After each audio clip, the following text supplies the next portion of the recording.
جمال الوجود بذكر الإله وتصفو الحياة بنور هدى جمال الوجود. محترم قابل قدر سامعین کرام، اللہ کے نیک اور صالح بندو، کل سورہ فاتحہ کی تفسیر شروع ہوئی تھی.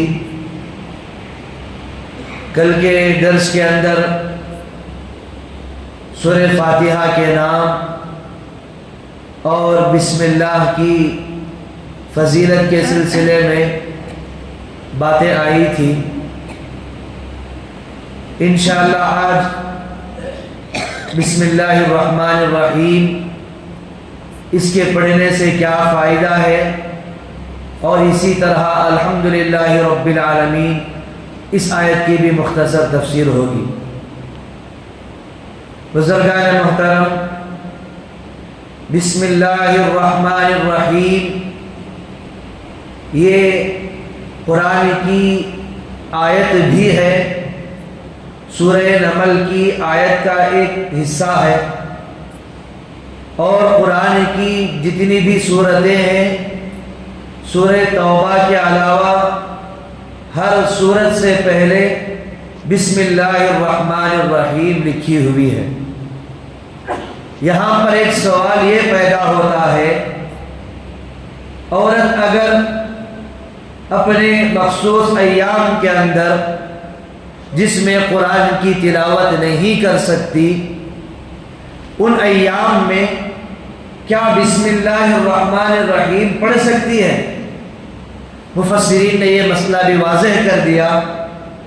اگر کوئی عورت جن ایام میں وہ نماز نہیں پڑھ سکتی، ان ایام میں اگر وہ بسم اللہ الرحمن الرحیم پڑھتی ہے تو پڑھنے کی اجازت ہے. ہاں، شرط یہ ہے کہ وہ بسم اللہ الرحمن الرحیم جب پڑھے تو وہ قرآن کی آیت سمجھ کر نہ پڑھے، بلکہ بطور دعا کے پڑھے. بطور دعا کے وہ پڑھ سکتی ہے. ایک روایت ہے، آپ نے کئی مرتبہ سنا ہوگا، اللہ کے نبی صلی اللہ علیہ وسلم کے خدمت میں ایک دیہات سے ایک صحابی آئے اور کھانا کھانا انہوں نے شروع کر دیا. کھانے کے درمیان میں وہ پہنچ گئے، لیکن بسم اللہ بھول چکے تھے، یہاں تک کہ آخری لقمے پر وہ پہنچے. آخری لقمے میں پہنچ کر انہیں بسم اللہ یاد آیا، انہوں نے بسم اللہ پڑھا. اللہ کے نبی صلی اللہ علیہ وسلم نے مسکرایا. صحابہ نے وجہ پوچھی، اے اللہ کے نبی صلی اللہ علیہ وسلم، آپ کے مسکرانے کی کیا وجہ ہے؟ اللہ کے نبی نے فرمایا، یہ جو صاحب ہیں، جب سے یہ کھانا شروع کیے تھے انہوں نے بسم اللہ نہیں پڑھی تھی، اور کھانے کے درمیان میں بھی پہنچ گئے، انہوں نے بسم اللہ نہیں پڑھی.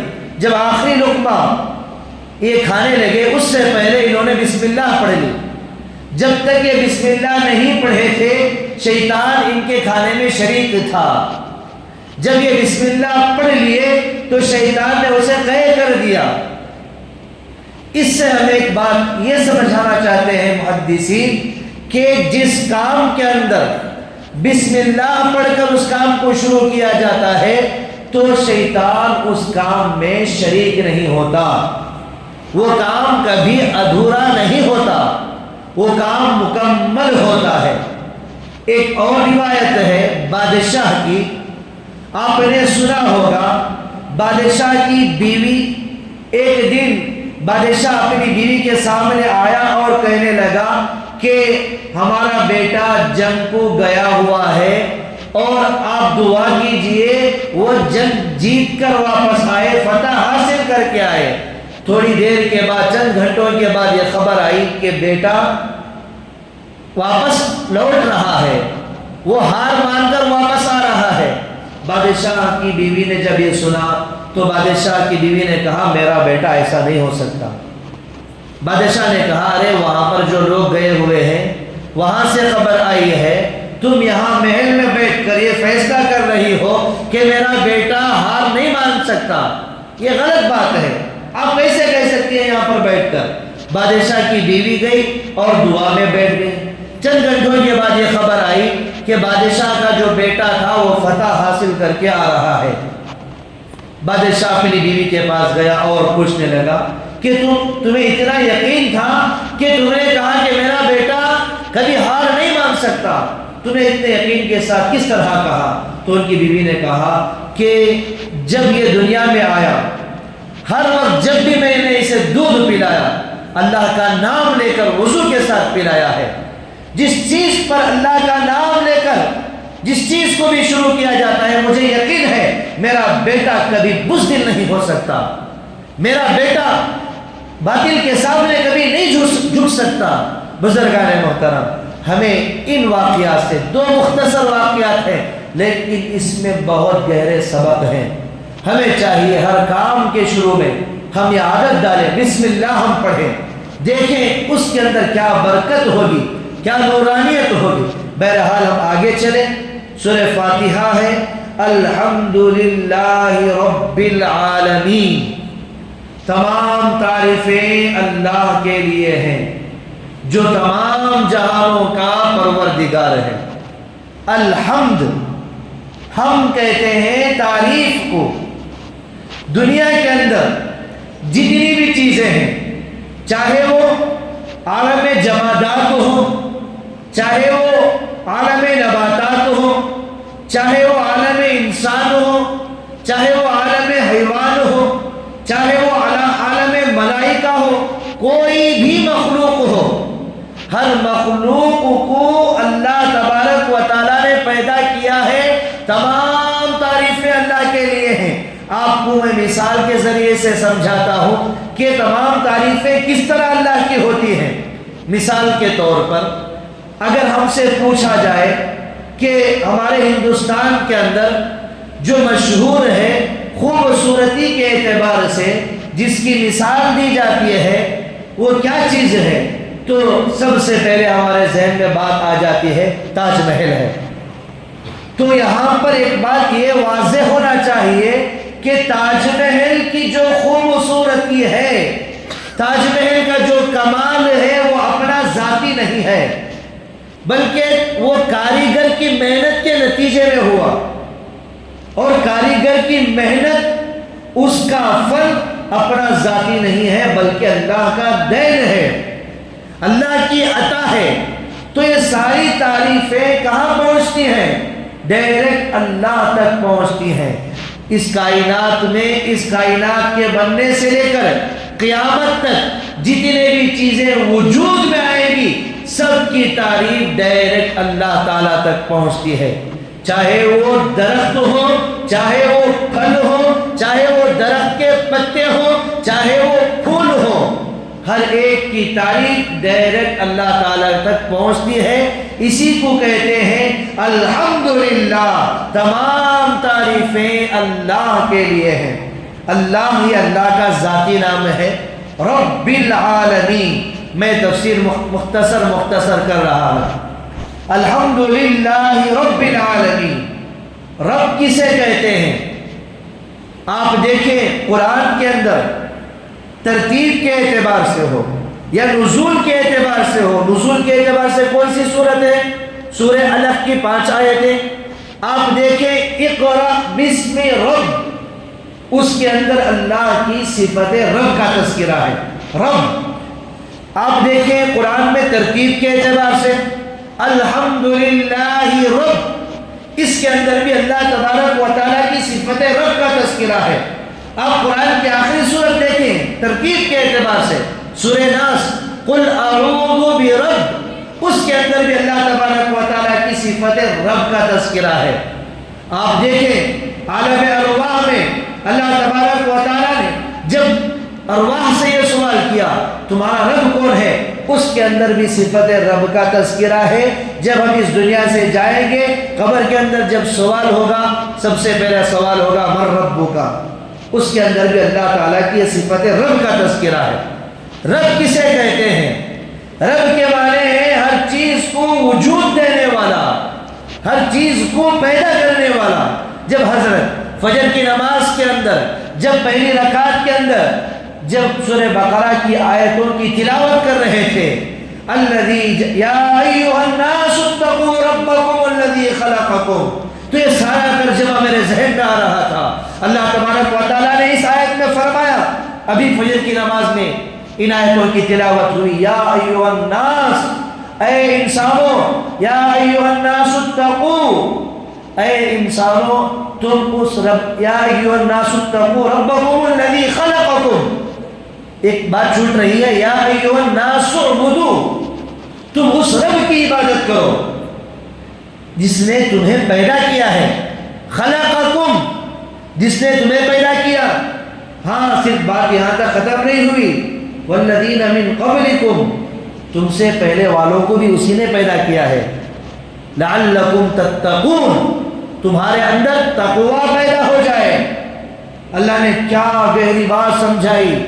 الذی جعل لکم الارض فراشا, دیکھیے اس نے تمہارے لیے زمین کو بچھونا بنا دیا. والسماء بناء, آسمان کو چھت بنا دیا. والسماء بناء, آسمان کو چھت بنا دیا. اس آیت کے اندر ہے الذی جعل لکم الارض فراشا والسماء بناء وانزل من السماء ماء, اور آسمان سے اس نے پانی کو برسایا. دیکھیے اللہ تبارک و تعالیٰ دو ہی باتوں میں ہمیں سمجھاتے ہیں.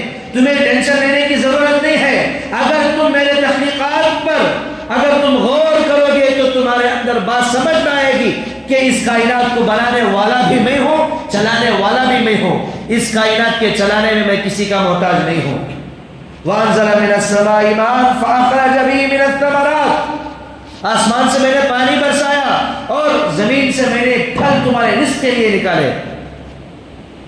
بزرگان محترم, بات چل رہی تھی رب کسے کہتے ہیں.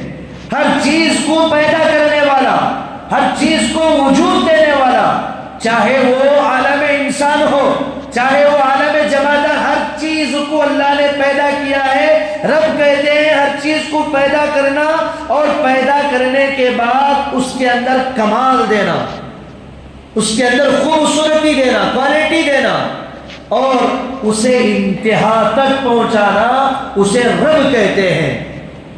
اللہ نے ایسا نہیں کیا کہ اللہ نے بس پیدا کر دیا اور چھوڑ دیا, ایسا نہیں ہے. اللہ نے ہمیں پیدا کیا ہے. جب ہم اس دنیا میں قدم رکھتے ہیں, قدم رکھنے کے ساتھ اللہ یہ طے کر دیتے ہیں اس کا رزق کتنا ہے اس دنیا کے اندر اور یہ دنیا میں کب تک رہے گا. دنیا میں کوئی کھلانے والا نہیں ہے اللہ کے علاوہ. ہمیں پریشان ہونے کی ضرورت نہیں ہے کہ ہمارے 5 بچے ہیں, 6 بچے ہیں, 7 بچے, سب کو اللہ نے پیدا کیا ہے, پالنے والا بھی اللہ ہے. بہرحال رب کہتے ہیں ہر چیز کو وجود دینے والا. میں آپ کو ایک مثال کے ذریعے سے سمجھاتا ہوں کہ کمال کیا چیز ہے, انتہا تک پہنچانا کیا چیز ہے. اللہ, ہم اگر اپنے بارے میں سوچیں کہ ہماری زندگی سدھر جائے گی, صرف ایک بار ہم بیٹھ کر سوچیں, دیکھیں کہ اللہ تبارک و تعالیٰ نے ہمیں پیدا کیا ہے اور جب ہم اس دنیا میں آئے, اس دنیا میں آنے کے بعد سے لے کر اب تک ہم کتنی مرتبہ بیمار ہوئے, کتنی مرتبہ اتنے بیمار ہوئے موت کے منہ میں گئے اور نکل آئے. اور جب ہم چھوٹے تھے تو نہ خود سے کہیں جا سکتے تھے, نہ خود سے کوئی چیز پہن سکتے تھے, نہ خود سے کوئی چیز مانگ سکتے تھے اور نہ پسندیدہ غذا کوئی ہم کھا سکتے تھے. جب چھوٹے تھے تو ایک مخصوص غذا دودھ, اسی کا ہم استعمال کرتے تھے. ہمارے اندر بہت زیادہ کھانے کو ہاضمہ کرنے کی طاقت نہیں تھی. اللہ تبارک و تعالیٰ نے اس وقت ہمیں پالا, ہماری پرورش کی, ہمیں نہیں چھوڑا.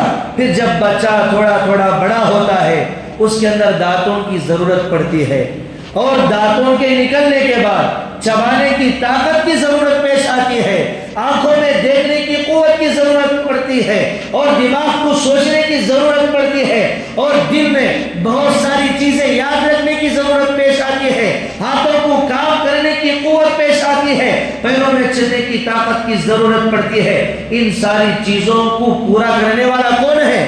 کیا دنیا والے ان ساری چیزوں کو پورا کرتے ہیں؟ دیکھو اس کے اندر جو کمال عطا فرمایا اللہ نے, ہماری انگلیوں میں بھی ہڈیاں ہیں, ہمارے پیروں میں بھی ہڈیاں ہیں. اللہ تبارک و تعالیٰ کا یہ کمال ہے کہ ہاتھوں میں جس طرح ہڈیاں ہونا ہے اسی طرح اللہ نے رکھا ہے.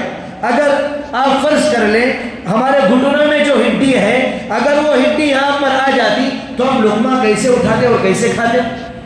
اگر یہاں پر جو بال ہیں، سر پر بھی بال ہیں، ہمارے ابرو کے بھی بال ہیں، سر کے بال بڑھتے ہیں، یہاں کے بال نہیں بڑھتے۔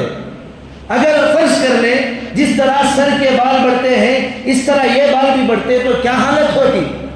ہر چیز کو جس نوعیت پر ہونا چاہیے اسی نوعیت کے ساتھ اللہ تبارک و تعالیٰ نے ہر چیز کو وجود دیا، کمال دیا، انتہا تک پہنچایا، اسی کو رب کہتے ہیں۔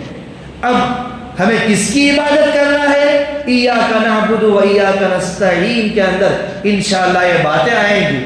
دو باتیں ہیں، اپنی بات کو میں ختم کرتا ہوں۔ رب العالمین، تمام جہانوں کا پروردگار، صرف یہ نہیں کہ دنیا کا پروردگار ہے، تمام جہانوں کا وہ پروردگار ہے۔ آپ حضرات تھوڑا سوچیں کہ کبھی خوشی کا عالم ہوتا ہے، کبھی غم کا عالم ہوتا ہے، کبھی بچپنے کا زمانہ، کبھی جوانی کا زمانہ، کبھی بڑھاپے کا عالم، یہ بھی ایک عالم ہے۔ ہر عالم کو چلانے والا اللہ ہے۔ کبھی بیٹا ہونے کا عالم، تو کبھی باپ ہونے کا عالم، تو کبھی شوہر ہونے کا عالم۔ دیکھیں ہم بہت سارے عالموں میں گھرے ہوئے ہیں، لیکن اس بات کا تصور ہمارے دماغ کے اندر نہیں ہے۔ آپ مثال کے ذریعے سے سمجھیں کہ ایک شخص ہے، وہ گھر میں داخل ہوا، وہاں پر سامنے بیٹا بیٹھا ہوا ہے۔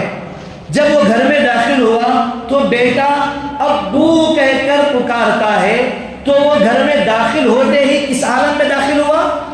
باپ ہونے کے عالم میں داخل ہوا۔ اور وہاں پر اس کی ماں بھی بیٹھی ہوئی ہے۔ ماں نے کہا بیٹا، تو فوراً باپ کے عالم سے بیٹے کے عالم میں چلا جاتا ہے۔ پھر وہاں پر اس کی بیوی بھی موجود ہے، بیوی نے جی کر کے پکارا تو فوراً بیٹے کے عالم سے شوہر کے عالم میں چلا جاتا ہے۔ دیکھیے ان سارے عالموں کو چلانے والا، بیٹے کا عالم ہو، باپ کا عالم ہو، شوہر کا عالم ہو، ہر عالموں کو چلانے والا کون ہے؟ اللہ تبارک و تعالیٰ ہے۔ اور اسی طرح آپ یہ بھی سمجھ لیجئے، اس دنیا کے اندر آنکھوں کا الگ عالم ہے، کانوں کا الگ عالم ہے، زبان کا الگ عالم ہے۔ آپ مثال کے ذریعے سے سمجھیں کہ اس دنیا میں آپ فرض کریں کہ دنیا کے جتنے بھی مخلوقات ہیں، آپ فرض کر کے ساری مخلوقات کی آنکھوں کو آپ ایک جگہ جمع کر دیں، سارے جانوروں کی آنکھوں کو آپ ایک جگہ جمع کر دیں، چونٹی، ہاتھی، سب کی آنکھوں کو آپ ایک جگہ جمع کر دیں۔ آپ تصور کریں، آپ خیال کریں، دیکھیں آنکھوں کا ایک الگ عالم ہو گیا۔ اسی طرح زبان کو آپ ایک جگہ جمع کر دیں، زبان کا ایک الگ عالم ہو گیا۔ ایک دن میں لاکھوں کروڑوں آنکھیں اس دنیا میں آتی ہیں، لاکھوں کروڑوں آنکھیں اس دنیا سے چلی جاتی ہیں، لاکھوں کروڑوں آنکھوں کی بینائی میں اضافہ ہوتا ہے، لاکھوں کروڑوں آنکھوں کی بینائی میں کمزوری پیدا ہوتی ہے۔ ان سارے عالموں کو چلانے والا صرف اللہ تبارک و تعالیٰ ہے۔ تو ہمیں تعریف اللہ تبارک و تعالیٰ کی کرنا چاہیے۔ اگر اللہ تبارک و تعالیٰ نے ہمیں کچھ عہدہ دیا ہے، اللہ تبارک و تعالیٰ نے اگر ہمیں خوبصورتی دی ہے، اللہ تبارک و تعالیٰ نے ہمیں مال دیا ہے، اللہ تبارک و تعالیٰ نے ہمارے رزق میں اگر برکت عطا فرمائی ہے، تو ہمیں اکڑنا نہیں چاہیے، ہمیں دکھاوا نہیں کرنا چاہیے، ہمیں اللہ تبارک و تعالیٰ کا شکر ادا کرنا۔ اے اللہ یہ جو چیز یہاں پر موجود ہے، اے اللہ اگر یہ چیز کو تو پیدا نہ کرتا تو یہ چیز یہاں پر موجود نہ ہوتی، اگر یہ چیز یہاں پر موجود نہ ہوتی تو میں اس سے فائدہ نہیں اٹھا سکتا۔ اس پر اے اللہ میں تیرا شکر ادا کرتا ہوں۔ بزرگان محترم، میں اسلامیات کتاب ایم اسکول کے اندر الحمدللہ اسلامیات کتاب پڑھائی جاتی ہے اور دینیات کا بھی وہاں پر ایک نظام کیا گیا ہے۔ اس میں میں بچوں کو ایک سبق پڑھا رہا تھا، وہ مجھے یاد آ گیا کہ الحمد اللہ تبارک و تعالیٰ کی جو تعریف ہے، اللہ کے نبی صلی اللہ علیہ وسلم نے آج سے 1400 سال پہلے جو یہ کلمات سکھلائے کہ چھینک آنے پر اور اسی طرح ہر نعمت کے ملنے پر ہمیں اللہ کا کس طرح شکر ادا کرنا ہے، اس کا کیا فائدہ ہے۔ ایک بہت بڑے مالدار تھے، واقعہ میں مختصر عرض کر دیتا ہوں۔ ایک بہت بڑے مالدار تھے، انہیں پیشاب بند ہو گیا۔ پیشاب کا نکلنا بھی بہت بڑی نعمت ہے۔ جب پیشاب بند ہو گیا تو سارا دن تڑپتے رہے، بل بلاتے رہے، اور ایک دن گزر گیا، پیٹ ان کا پھک گیا۔ فوراً وہ ہاسپٹل پہنچے، جا کر ڈاکٹروں کو انہوں نے بتلایا کہ میرا پیٹ پھک گیا ہے اور استنجا میں نہیں کر سک رہا ہوں۔ ڈاکٹروں نے ساری جانچ کی ان کی، پھر اس کے بعد ڈاکٹر نے کہا کہ آپ کو باہر سے انجیکشن منگانا پڑے گا، آپ کو لگوانا پڑے گا، اس کی وجہ سے آپ پیشاب کر سکیں گے۔ پھر انہوں نے کہا آپ جو چاہیں کریں، تو ڈاکٹروں نے ان کی بات مانی اور انہیں انجیکشن لگایا۔ باہر سے منگایا تھا انجیکشن، اور انجیکشن لگانے کے بعد 3-4 قطرات پیشاب کے نکلے۔ 3-4 جو قطرات نکلے، بہت زیادہ انہیں سکون ہوا، پیشاب جاری ہو گیا۔ پھر باہر جب وہ آئے، یہ جو معاملہ ہوا تھا 1 گھنٹے کے اندر کا معاملہ تھا۔ باہر آئے تو باہر انہیں جب بل ملی ان کی، تو اس کے اندر 3 لاکھ روپے لکھے ہوئے تھے۔ تو انہوں نے دیکھا سارے لوگ وہاں پر آئے ہوئے ہیں، وہ بہت بڑے مالدار تھے، بہت نامدار، بہت ان کا نام تھا۔ ساری میڈیا وہاں پر پہنچ گئی اور سارے ان کا ویڈیو بنانے لگے، آپ کی طبیعت اب کیسی ہے، آپ کی طبیعت اب کیسی ہے۔ تو وہ کہنے لگے، زاروں قطار رونے لگے اور کسی کو کچھ نہیں بتا رہے۔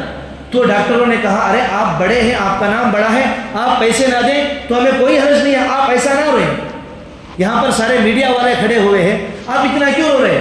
تو وہ کہنے لگے کہ میں پیسے دے کر نہیں رو رہا ہوں، میں پیسے دے دوں گا، اس سے دگنا پیسے آپ کو میں عطا کر دوں گا، میں اس لیے رو رہا ہوں، میں بچپن سے لے کر 50 سال میری عمر ہو چکی ہے، میں کتنے قطرات پیشاب کے کیے، اللہ تبارک و تعالیٰ نے کبھی ان پیسوں کا عوض نہیں مانگا، ان پیشاب کے قطروں کے اللہ نے کبھی پیسہ نہیں مانگا، آپ نے صرف 4-5 قطرات نکالے، اس کے پیسے آپ نے 3 لاکھ لگائے۔ تو ہمیں ہر پیشاب کے قطرے پر اللہ تبارک و تعالیٰ کا کتنا شکر ادا کرنا چاہیے۔ بزرگان محترم، ہر نعمت بڑی ہے، پیشاب کا جاری ہونا بھی ایک نعمت ہے۔ ہمیں چاہیے ہر ہمیشہ ہماری زبانوں پر اللہ کی تعریف ہونا چاہیے۔ آپ کا دکان کیسا چل رہا ہے؟ الحمدللہ۔ آپ کی طبیعت کیسی ہے؟ الحمدللہ۔ آپ کے گھر والے کیسے ہیں؟ الحمدللہ۔ آپ اپنی زبان پر یہ کلمات لا کر تو دیکھیں، اللہ نے فرمایا کلام مجید کے اندر لئن شکرتم لازیدنکم، جو میرا شکر ادا کرتا ہے میں نعمتوں میں اضافہ کرتا ہوں۔ بزرگان محترم، میں آخر میں یہی بات کہہ کر اپنی بات کو ختم کرتا ہوں۔ آج کے درس میں جو باتیں آئیں، بسم اللہ ہر کام کے شروع میں پڑھنا ہے، ہر نعمت کے ملنے پر ہمیں اللہ کا شکر ادا کرنا ہے۔ اللہ تعالیٰ سے دعا ہے اللہ تعالیٰ ہم تمام کو کہیں سنی باتوں پر عمل پیرا ہونے کی توفیق عطا فرمائے۔